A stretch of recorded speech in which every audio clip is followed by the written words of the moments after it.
DLA third ছেমিষ্টাৰৰ pedagogy of MIL আৰু এটা প্ৰশ্ন লৈ আহিছোঁ আৰু প্ৰশ্নটো হৈছে এখন ভাল ভাষাৰ পাঠ্যপুথিৰ বৈশিষ্ট্যসমূহ কি? আগৰটো ভিডিঅ'ত এখন আদৰ্শ পাঠ্যপুথিৰ বৈশিষ্ট্যসমূহ আলোচনা কৰিছিলোঁ আৰু এইটো আনসাৰো প্ৰায় একে হয়, কিন্তু প্ৰশ্নটোত এখন ভাষাৰ পাঠ্যপুথি বুলি উল্লেখ আছে, গতিকে আমি কিছুমান কথা এড কৰিব লাগিব। আৰম্ভণিত লিখা হৈছে কোনো এক নিৰ্দিষ্ট ভাষাৰ বাবে প্ৰস্তুত কৰা পুথিখনকে সাধাৰণ ভাষাত ভাষা বিষয়ক পাঠ্যপুথি বুলি ক'ব পাৰি। ভাষা বিষয়ক পাঠ্যপুথিখনে ভাষা বিষয়টোৰ জ্ঞান প্ৰদানৰ বাবে গোটেই বৰ্ষটোৰ বাবে পৰিকল্পনা প্ৰস্তুত কৰাত সহায় কৰে। ব্যাকৰণ, যুক্তাক্ষৰ আদিৰ জ্ঞান বয়স উপযোগীকৈ প্ৰদান কৰাত সহায় কৰে। তলত এখন ভাল ভাষা বিষয়ক পাঠ্যপুথিৰ বৈশিষ্ট্যসমূহ আলোচনা কৰা হ'ল। প্ৰথমটো হ'ল শব্দ আৰু বাক্যৰ গঠন সহজ হয়। ভাল ভাষা বিষয়ক পাঠ্যপুথি এখনৰ শব্দ আৰু বাক্যৰ গঠন সহজ সৰল হয়। বয়স আৰু শ্ৰেণী উপযোগীকৈ পুথিখন প্ৰস্তুত কৰা হয় বাবে বাক্য আৰু শব্দৰ প্ৰতি লক্ষ্য ৰাখি পুথিখন প্ৰস্তুত কৰা হয়, যাতে ল'ৰা-ছোৱালীয়ে কিতাপখন পঢ়িবলৈ জটিলতা নাপায় আৰু আগ্ৰহী হয়। তাৰ লগতে পুথিখনৰ গঠন এক নিৰ্দিষ্ট জোখৰ হয়। শিক্ষাৰ্থীৰ সুবিধা হোৱাকৈ ভাষা বিষয়ক পাঠ্যপুথিখন এক নিৰ্দিষ্ট জোখত প্ৰস্তুত কৰি তোলা হয়। কিতাপখন বৰ ডাঙৰ বা বহল হ'লে ল'ৰা-ছোৱালীয়ে কিতাপখন পঢ়িবলৈ অনিচ্ছা প্ৰকাশ কৰিব পাৰে, সেইবাবে এক নিৰ্দিষ্ট জোখত কিতাপখন প্ৰস্তুত কৰি তোলা হয়। পাঠ্যপুথিৰ ভাষা সহজ সৰল হয়।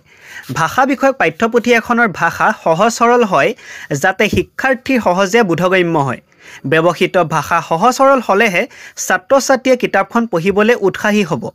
ৰঙীন ছবি ব্যৱহাৰ, আগৰ ভিডিঅ'টো দেখিছিলে এখন আদৰ্শ পাঠ্যপুথিত ৰঙীন ছবি ব্যৱহাৰ কৰিব লাগে, গতিকে ঠিক একেদৰে এখন ভাল ভাষাৰ পাঠ্যপুথিটো ৰঙীন ছবি ব্যৱহাৰ কৰিব লাগে যাতে ছবিবোৰ দেখিলেই শিক্ষাৰ্থীয়ে কিতাপখন পঢ়িবলৈ আগ্ৰহী হয়।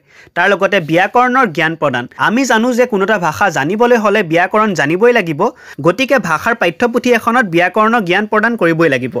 ভাষা বিষয়ক পাঠ্যপুথি এখনে শিক্ষাৰ্থীৰ বয়স অনুসৰি ব্যাকৰণৰ জ্ঞান প্ৰদানৰ ওপৰত গুৰুত্ব প্ৰদান কৰে। তাৰ লগতে ভাষাৰ 4টা কৌশলৰ বিকাশ সাধন। ভাল ভাষাৰ পাঠ্যপুথি এখনে ভাষাৰ 4টা কৌশল শ্ৰৱণ, কথন, পঠন আৰু এই আটাইকেইটাৰে বিকাশৰ ওপৰত গুৰুত্ব প্ৰদান কৰে। তাৰ লগতে শিক্ষাৰ্থীৰ সৃজনশীলতাৰ বিকাশৰ ওপৰতো গুৰুত্ব প্ৰদান কৰে। এজন শিশু বা শিক্ষাৰ্থীৰ সৃজনশীল প্ৰতিভাসমূহ এটা ভাষাৰ জৰিয়তেহে বিকশিত হয়।